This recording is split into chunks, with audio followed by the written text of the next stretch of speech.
ನನ್ನ ಜೊತೆಗೆ ಪ್ರಸಾದ ಕರೆದಾಗ ಹೊಟ್ಟೆ ಸೇರಿಲ್ಲ ಅವ್ರು ಯಾರು ಬಂದು ಕರೆದ ತಕ್ಷಣ ಇದು ಸಲಿಸೆ ಹೋಗ್ಬಿಡದ ಅವ್ರ ಮನೆಗೆ. ಯಾಕೆ ಇವ್ರು ನಮ್ಗೆ ಯಾಕೆ ಮಾಡ್ತಿಲ್ಲ ಅಂತ. ನಾವು ಕುರುಬರು ಗೊಲ್ರು ಯಾವ್ದು ಬಿಡ ನಮ್ಗೆ ಯಾಕೆ ಮಾಡ್ತವೆ, ಯಾವ ನಮ್ಮವಲ್ಲ. ನಾವು ಹಂಗಾದ್ರೆ ಕುರುಬರಾಗಿ ಹುಟ್ಟಿದ್ದೆ ತಪ್ಪಾಗೋಯ್ತಾ? ಕೆಲಸದಾಕಿಗೆ ಆ ರೀತಿ ಜಾತಿ ಹೇಳಿರುವಾಗ ಆ ಸ್ವಾಮಿಗಳು ಇನ್ನೆಷ್ಟು ಹೇಳಿರ್ಬಾರ್ದು ಹೇಳಿ ನೋಡೋಣ. ನಾನು ಆ ದೇವಸ್ಥಾನ ಒಳಗೋದೆ ಅಂತೇಳಿ ದೇವಸ್ಥಾನ ತೊಳೆದಾಕ್ಬಿಟ್ರು, ನಮ್ಗೆ ಗೊತ್ತಾಗಲಿಲ್ಲ. ಆಮೇಲೆ ನಾನು ಮಠಕ್ಕೆ ಹೋದ್ಮೇಲೆ ಇಡೀ ದೇವಸ್ಥಾನ ತೊಳೆದ್ರಂತೆ. ಕುರುಬರು ಸ್ವಾಮಿ ಒಳಗೆ ಬಂದರು ಅಂತ ತೊಳೆದದ್ದು. ಆಗ ನನಗೂ ಮನಸ್ಸಿಗೆ ಖುಷಿ ಆಯಿತು, ಬಿಡತ್ಲ ಹೋಗ್ಲಿ, ಎಷ್ಟು ವರ್ಷ ಆಗಿತ್ತು ತೊಳೆದು ಸುಮ್ಮತ್ಲ. ಮುಂದಿನ ವರ್ಷದಿಂದ ಚೆನ್ನಕೇಶ್ ದೇವಸ್ಥಾನಕ್ಕೂ ಕೂಡ ನಾವು ಹೋಗೋದಿಲ್ಲ. ನಾವು ಜಾತಿ ಸಮಾವೇಶ ಮಾಡಿದ್ರೆ ಮಾಧ್ಯಮದವರು ಬರೀತಾರೆ ಜಾತಿ ಸಮಾವೇಶ ಮಾಡಿದ್ರು ಅಂತೇಳಿ.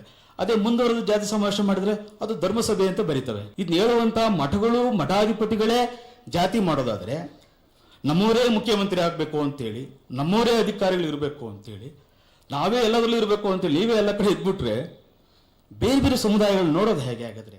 ಸಮಾಜದಲ್ಲಿ ನನ್ನ ಜಾತಿನೇ ಬೆಳಿಬೇಕು, ನನ್ನ ಜಾತಿಯವರೇ ಎಲ್ಲ ಅಧಿಕಾರದಲ್ಲಿ ಇರಬೇಕು ಅನ್ನುವಂಥ ಒಂದು ವಾತಾವರಣ ಕ್ರಮೇಣ ಅದು ಬಂದದ್ದು ಏನಿದೆಯಲ್ಲ, ಈ ಒಂದು ವಿಚಾರದಲ್ಲಿ ಅಂದು ಏನು ಬಸವಣ್ಣನವರು ಇಷ್ಟಲಿಂಗವನ್ನು ಎಲ್ಲ ಜನರಿಗೆ ಕೊಟ್ಟದ್ದು ಸಮಾನತೆ ಕಾರಣಕ್ಕಾಗಿ. ಅದು ದುರಂತ ಏನಪ್ಪ ಅಂದರೆ ಇವತ್ತು ಒಂದು ಜಾತಿಯಾಗಿ ಬಂದದ್ದು. ಬಹುಶಃ ಅವತ್ತು ಬಸವಣ್ಣವರಿಗೆ ಮುಂದೊಂದು ದಿವಸ ನಾನು ಕೊಟ್ಟಂತಹ ಇಷ್ಟಲಿಂಗ ಜಾತಿಯಾಗಿ ಪರಿವರ್ತನೆ ಆಗುತ್ತೆ ಅಂತ ಹೇಳಿದರೆ ಬಹುಶಃ ಬಸವಣ್ಣವರು ಅವತ್ತು ಮನಸ್ಸು ಮಾಡ್ತಾ ಇರಲಿಲ್ಲ, ಕೊಡ್ತಾ ಇರಲಿಲ್ಲ. ಬಹುತೇಕ ಅವ್ರಿಗೆ ಗೊತ್ತಿದ್ದು ಏನಾದರೂ ಕೊಟ್ಟಿದ್ರೆ ಮೀಸಲಾತಿನೂ ಕೂಡ ಜೊತೆಗೆ ಕೊಟ್ಟು ಕಳಿಸ್ತಾ ಇದ್ರಿ ಅನ್ನೋ ಗೊತ್ತಿಲ್ಲ. ಇವತ್ತು ನನಗೆ ನಡೆದಂಥ ಒಂದು ಘಟನೆಯನ್ನು ನಾನು ಸಭೆಗೆ ಮುಂದೆ ಹೇಳಲಿಕ್ಕೆ ಬಯಸ್ತೀನಿ. ಅದು ನಾನು ಪಂಡಿತಾರಾಧ್ಯ ಶಿವಾಚಾರ್ಯ ಸ್ವಾಮೀಜಿ ಜೊತೆ ಹಂಚಿಕೊಂಡಿದ್ದೆ. ಪ್ರಸಿದ್ಧ ಒಬ್ಬ ಸಾಹಿತಿಯವರ ಪುಣ್ಯಾರಾಧನೆ ನಾವು ಕಾರ್ಯಕ್ರಮಕ್ಕೆ ಹೋಗಿದ್ವಿ. ನಾವು ಚಿಕ್ಕನಾಯಕನಲ್ಲಿ ಸಾಸಲು ಎನ್ನುವಂಥ ಒಂದು ಗ್ರಾಮ. ಅಲ್ಲಿ ಹೋದಂಥ ಎಲ್ಲ ಮಠಾಧಿಪತಿಗಳು ಅತ್ಯಂತ ಹಿಂದುಳಿದ ಸಮುದಾಯಕ್ಕೆ ಸಂಬಂಧಪಟ್ಟಂಥ ಮಠಗಳು. ಅದರಲ್ಲಿ ಮಡಿವಾಳರಿದ್ರು, ಕುರುಬರಿದ್ರು, ಚಲವಾದಿ ಇದ್ದರು, ಲಂಬಾಣಿ ಇದ್ದರು, ಬೇರೆ ಬೇರೆ ಬೇರೆ ಬೇರೆ ಸಮುದಾಯ ಶ್ರೀಗಳೆಲ್ಲ ಇದ್ದರು. ಕಾರ್ಯಕ್ರಮ ಏನೋ ಮುಗೀತು. ಕಾರ್ಯಕ್ರಮ ಮುಗಿದಾದ ಮೇಲೆ ನಮಗೆ ಪ್ರಸಾದ ವ್ಯವಸ್ಥೆ ಮಾಡಿದ್ರು. ಮೊದಲೇ ನಮಗೆಲ್ರಿಗೂ ಹೊಟ್ಟೆ ಹಸ್ತಿತ್ತು. ಎಲ್ಲರೂ ಒಂದು ಮನೆಗೆ ಪ್ರಸಾದಕ್ಕೆ ಹೋದ್ವಿ. ನಮ್ಮ ಜೊತೆಗೆ ಭಾಳ ಜನ ಆತ್ಮೀಯ ಸ್ವಾಮೀಜಿಯವರಿದ್ದಾರೆ. ಎಲ್ಲ ಸಮುದಾಯದ ಸ್ವಾಮೀಜಿ ನಮ್ಮ ಜೊತೆಗೆ ಆತ್ಮೀಯವಾಗಿದ್ದಾರೆ. ನಾವೆಲ್ಲ ಒಟ್ಟಿಗೆ ಆ ಮನೆಗೆ ಪ್ರಸಾದಕ್ಕೆ ಹೋದ್ವಿ.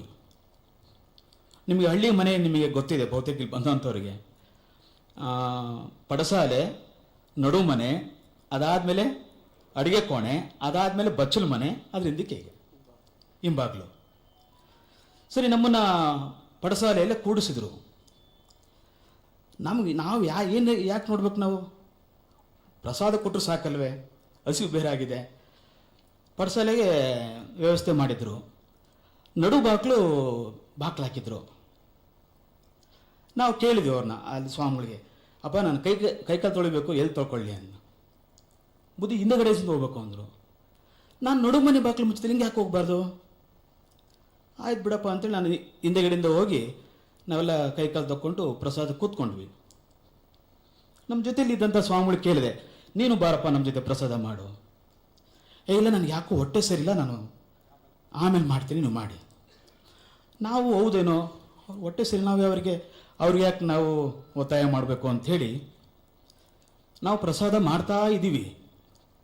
ಆ ನಡುಮನೆ ಬಾಕ್ಲಲ್ಲಿಂದ ಒಳಗಿಂದ ಒಂದು ಶಬ್ದ ಬರೋಕ್ಕೆ ಶುರುವಾಯಿತು. ಕಟ ಕಟ ಕಟ ಕಟ ಅಂತ ಶಬ್ದ ಶುರುವಾಯಿತು. ನಮಗೆ ಅನಿಸ್ತು. ಅದಕ್ಕೆ ಮುಂದೆ ಕೇಳಿದ್ದೆವು ಅವ್ರನ್ನ, ಸ್ವಾಮಿಗಳನ್ನ, ಈ ಬಾಕ್ಲು ಯಾಕೆ ಮುಚ್ಚಿದ್ದಾರೆ ಅಂತ. ಇಲ್ಲ, ಅವ್ರು ಯಾರು ಊರಲ್ಲಿಲ್ಲ, ಎಲ್ಲ ಹೋಗಿದ್ದಾರೆ ಅಂತ. ಇರ್ಬೋದೇನೋ. ಆ ಕಡೆಯಿಂದ ಶಬ್ದ ಶುರುವಾಯಿತು. ಅಂದರೆ ಎಲ್ಲ ಎದ್ದೋದ್ರೆ ಅವರು ಬಾಗಿಲು ತೆಗೆಯೋಣ ಅಂತ ಅವರು ಒಳಗಿರೋರು. ಆಮೇಲೆ ನಮಗೆ ಗೊತ್ತಾಯಿತು, ಓಹೋ, ನಾವೆಲ್ಲ ಇಲ್ಲಿ ಕೂತಿರೋರು ಕುರುಬರು, ಮಡಿವಾಳರು, ಮಾದರು, ಯಾದವರು, ಗೊಲ್ಲರು ನಾವು ನಡುಮನೆಗಾಸಿ ಅಡುಗೆ ಮನೆಗಾಸಿ ಬಚ್ಚ ಮನೆಗೆ ಹೋಗ್ಬಿಟ್ರೆ ಅಪವಿತ್ರ ಆಗ್ಬಿಡ್ತಲ್ಲ ಮನೆ. ಗೊತ್ತಾಯ್ತು ನಿಮಗೆ, ಓಹೋ ಇದು ಇಲ್ಲೇ ನಡೀತಾ ಇದೆ, ಈ ಪ್ರಸ್ತಾಪ ಮಾಡೋದು ಬೇಡ ಅಂತೂ ಹೊಟ್ಟೆ ಅನ್ನ ಹಾಕಿದ್ದಾರೆ, ಎಲ್ಲರೂ ಪ್ರಸಾದ ಮಾಡಿಬಿಟ್ಟಿದ್ದೀವಿ ಅಂಥೇಳಿ ಮೌನವಾಗಿ ನಾವು ಹೊರಗೆ ಬಂದ್ವಿ. ಯಾರೋ ಇಬ್ಬರು ದಂಪತಿಗಳು ಬಂದು ಆ ಸ್ವಾಮಿಗಳನ್ನ ಮನೆ ಪೂಜೆ ಕರೆದ್ರು. ಸಲೀಸಾಗಿ ಹೋಗ್ಬಿಡೋದು ಅವರು ಅವ್ರ ಮನೆಗೆ. ನನ್ನ ಜೊತೆಗೆ ಪ್ರಸಾದ ಕರೆದಾಗ ಹೊಟ್ಟೆ ಸೇರಿಲ್ಲ ಅಂತ ಅವ್ರು ಯಾರು ಬಂದು ಕರೆದ ತಕ್ಷಣ ಇದು ಸಲೀಸಾಗಿ ಹೋಗ್ಬಿಡೋದ ಅವ್ರ ಮನೆಗೆ, ಜಾತಿಯವರು ಕರೆದೋಣ ಕಾರಣಕ್ಕಾಗಿ. ಆಮೇಲೆ ನಮಗನ್ನಿಸ್ತು ಇನ್ನು ಮುಂದೆ ಈ ಮಠಕ್ಕೆ ಈ ಮಠ ಸ್ವಾಮಿಗಳ ಜೊತೆಗೆ ಯಾವುದೇ ಸಂಪರ್ಕ ಇಟ್ಕೊಳ್ಬಾರ್ದು, ಆ ಮಠಕ್ಕೆ ಹೋಗಬಾರ್ದು ಅಂಥೇಳಿ ಇವತ್ತವರೆಗೂ ಕೂಡ ಆ ಮಠಗಳಿಗೆ ನಾವು ಹೋಗೋದಿಲ್ಲ. ಮಠಗಳು ಮತ್ತು ಮಠಾಧೀಶರು ಇವರು ಬದಲಾವಣೆ ಆಗದೆ ಹೋದರೆ, ಇವರು ಇನ್ನೂ ಅಸ್ಪೃಶ್ಯತೆಯನ್ನು ಆಚರಣೆ ಮಾಡ್ತಾರೆ ಅನ್ನೋದಾದರೆ, ಇನ್ನೂ ಇವರಲ್ಲಿ ಜಾತಿಯ ತಾರತಮ್ಯ ಇದೆ ಅನ್ನೋದಾದರೆ, ಬಸವಣ್ಣ ಹೇಳಿದ ಮಾತುಗಳಲ್ಲಿ ಇವರು ಅನುಸರಿಸ್ತಿರುವಂಥ ಮಾತುಗಳಲ್ಲಿ ನಮಗೆ ತುಂಬ ಮನಸ್ಸಿಗೆ ನೋವಾಯಿತು. ಅದನ್ನು ಪೂಜ್ಯರಲ್ಲಿ ನಾನು ನಿವೇದಿಸ್ಕೊಂಡೆ. ನಾವು ಯಾಕೆ ಸಾಣೆಹಳ್ಳಿ ಮಠಕ್ಕೆ ಭಾಳ ಪ್ರೀತಿಯಿಂದ ಬರ್ತೀವಿ ಅಂತ ಹೇಳಿದರೆ, ನಮ್ಮನ್ನು ಯಾವತ್ತೂ ಕೂಡ ನೀವು ಯಾವ ಜಾತಿಯವರು ಅಂತ ಕೇಳಲಿಲ್ಲ, ನೀವು ಎಲ್ಲಿಯವರು ಅಂತ ಕೇಳಲಿಲ್ಲ, ನಮ್ಮ ಜೊತೆಗೆ ಸಮಾನವಾಗಿ ಕುಳಿತು ನಮಗೆ ಅವ್ರ ಜೊತೆಗೆ ಪ್ರಸಾದ ಮಾಡುವಂಥ ಭಾಗ್ಯ ಇದೆಯಲ್ಲ, ಎಲ್ಲಿ ಸ್ವಾಭಿಮಾನಕ್ಕೆ ಧಕ್ಕೆ ಆಗುತ್ತೆ ಅಲ್ಲಿ ಜನ ಹೋಗಬಾರ್ದು. ಈ ರೀತಿಯ ಮಠಗಳು ಮತ್ತು ಮಠಾಧೀಶರು ಇನ್ನೂ ಅಸ್ಪೃಶ್ಯತೆಯನ್ನು ಜಾರಿಯಲ್ಲಿ ಇಡ್ತಾರೆ ಅನ್ನೋದಾದರೆ, ಇನ್ನೂ ಅಸಮಾನತೆ ಸಮಾಜವನ್ನು ಇವರು ಒಪ್ಕೊಳ್ತಾರೆ ಅನ್ನೋದಾದರೆ, ಸಾಮಾಜಿಕ ಸಮಾನತೆ ಬಗ್ಗೆ ಮಾತನಾಡೋರು ಯಾರು? ಬಸವಣ್ಣನವರ ಆದರ್ಶಗಳನ್ನು ಹೇಳೋರು ಯಾರು? ಇನ್ನೊಂದು ವೇದಿಕೆಯಲ್ಲಿ ಕೂತಿದ್ವಿ ಇವೆಲ್ಲ, ಅವ್ರು ಯಾರೋ ಮೇಲೆ ಬಂದು ಜನ ಬಂದರು, ನಮಸ್ಕಾರ ಮಾಡಿದವರು ಒಬ್ಬರು ಸ್ವಾಮಿಗಳು ಮಾತ್ರ ನಮಸ್ಕಾರ ಮಾಡಿದ್ರು ನೋಡ್ರಿ, ಇನ್ನು ಯಾರಿಗೂ ನಮಸ್ಕಾರ ಮಾಡಿಲ್ಲ. ಅವು ನನಗೆ ಈ ಪಕ್ಕದಲ್ಲಿದ್ದರು ತಿಳಿದ್ರು, ಯಾಕೆ ಇವ್ರು ನಮ್ಗೆ ಯಾಕೆ ಮಾಡ್ತಿಲ್ಲ ಅಂತ. ನಾವು ಕುರುಬರು ಗೊಲ್ಲರು ಯಾವ್ದು ಬಿಡ ನಮ್ಗೆ ಯಾಕೆ ಮಾಡ್ತವೆ, ಯಾವ ನಮ್ಮವಲ್ಲ,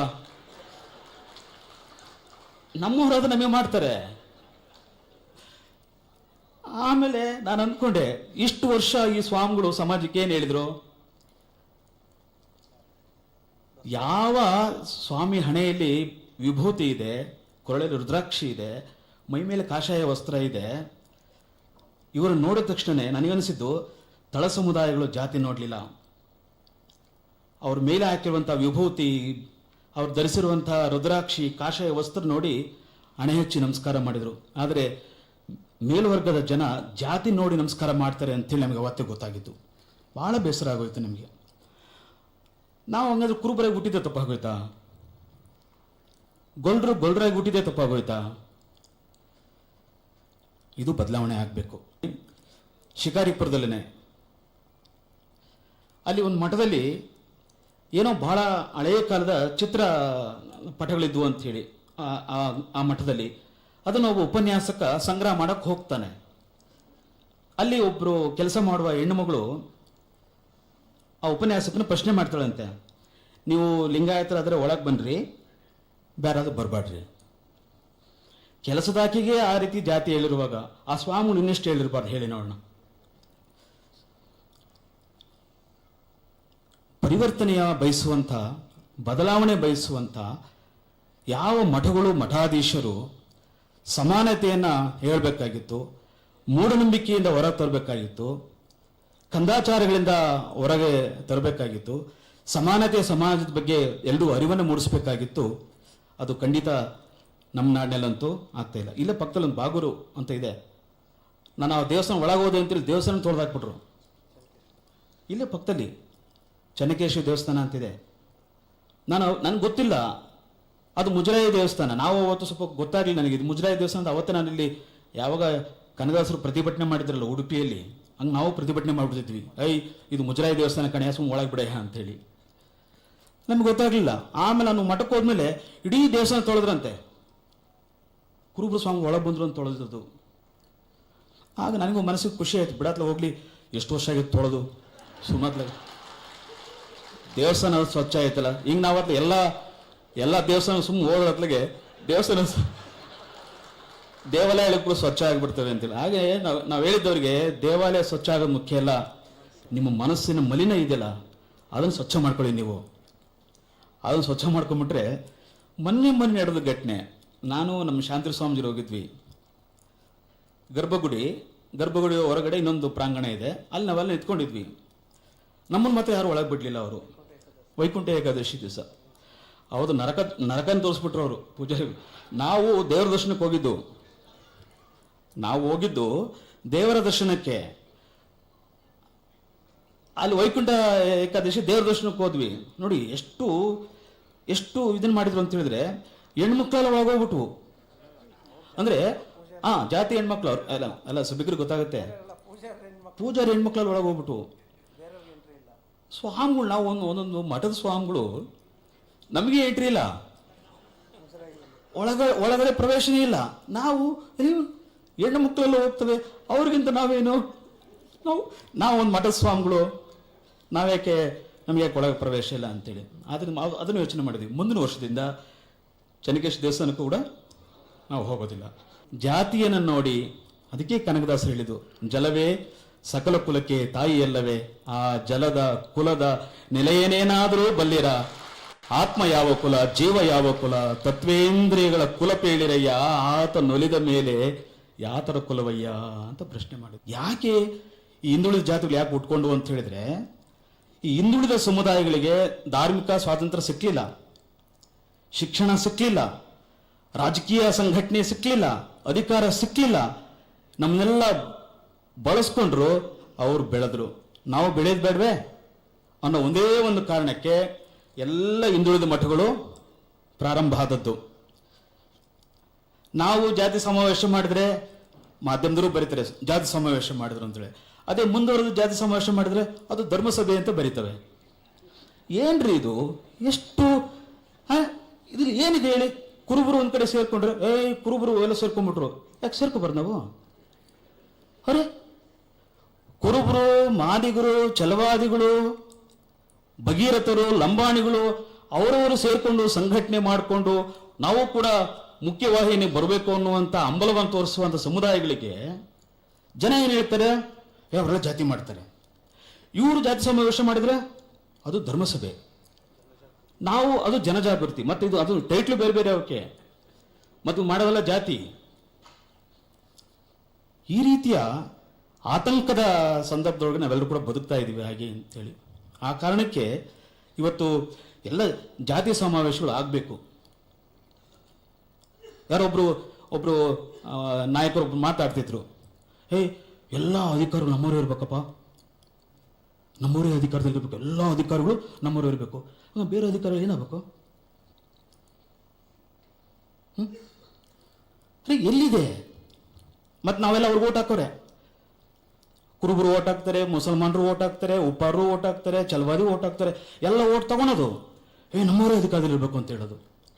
ಇದು ಒಳ್ಳೆಯ ಬೆಳವಣಿಗೆ ಅಲ್ಲ. ಎಲ್ಲರನ್ನೂ ಪ್ರೀತಿಸಬೇಕು, ಎಲ್ಲರನ್ನೂ ಗೌರವಿಸಬೇಕು.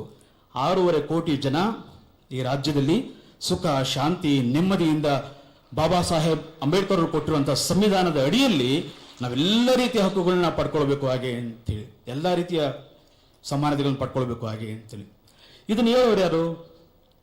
ಇದನ್ನ ಹೇಳುವಂಥ ಮಠಗಳು, ಮಠಾಧಿಪತಿಗಳೇ ಜಾತಿ ಮಾಡೋದಾದರೆ, ನಮ್ಮವರೇ ಮುಖ್ಯಮಂತ್ರಿ ಆಗಬೇಕು ಅಂತೇಳಿ, ನಮ್ಮವರೇ ಅಧಿಕಾರಿಗಳು ಇರಬೇಕು ಅಂತೇಳಿ, ನಾವೇ ಎಲ್ಲದರಲ್ಲೂ ಇರಬೇಕು ಅಂತೇಳಿ ನೀವೇ ಎಲ್ಲ ಕಡೆ ಇದ್ಬಿಟ್ರೆ ಬೇರೆ ಬೇರೆ ಸಮುದಾಯಗಳು ನೋಡೋದು ಹೇಗೆ ಆಗಿದ್ರೆ? ಇದು ಪ್ರಜಾಪ್ರಭುತ್ವ ಅನಿಸ್ಕೊಳೋದಿಲ್ಲ. ಅದಕ್ಕೇನೆ ಬಹುಶಃ ಬಾಬಾ ಸಾಹೇಬರು ಬರದೇ ಹೋಗಿದ್ರೆ, ಸಂವಿಧಾನ ಕೊಡದೆ ಹೋಗಿದ್ರೆ, ಬಸವಣ್ಣವರು ಬರದೇ ಹೋಗಿದ್ರೆ ಬಹುಶಃ ಎಲ್ಲ ಶೋಷಿತ ಸಮುದಾಯಗಳು ಇನ್ನೂ ಕತ್ತಲಿರ್ತಾ ಇದ್ರು. ಈ ಎಲ್ಲ ಶೋಷಿತ ಸಮುದಾಯಗಳಿಗೆ ಬೆಳಕನ್ನು ನೀಡಿದಂಥವರು ಬಸವಣ್ಣ, ಬಾಬಾ ಸಾಹೇಬ್ ಅಂಬೇಡ್ಕರ್ ಅವರು. ಅದಕ್ಕೆ ಮಠಗಳು ಬದಲಾವಣೆ ಆಗಬೇಕು, ಮಠದ ಮಠಾಧೀಶರು ಕೂಡ ಪರಿವರ್ತನೆ ಆಗಬೇಕು. ಇಂತಹ ಹಲವು ಸುದ್ದಿ ಮಾಹಿತಿ ವಿಶ್ಲೇಷಣೆಗಾಗಿ ಸನ್ಮಾರ್ಗ ನ್ಯೂಸ್ ಸಬ್ಸ್ಕ್ರೈಬ್ ಮಾಡಿ. ನಿರಂತರ ನೋಟಿಫಿಕೇಶನ್ ಪಡೆಯಲು ಬೆಲ್ ಐಕಾನ್ ಒತ್ತಲು ಮರೆಯದಿರಿ.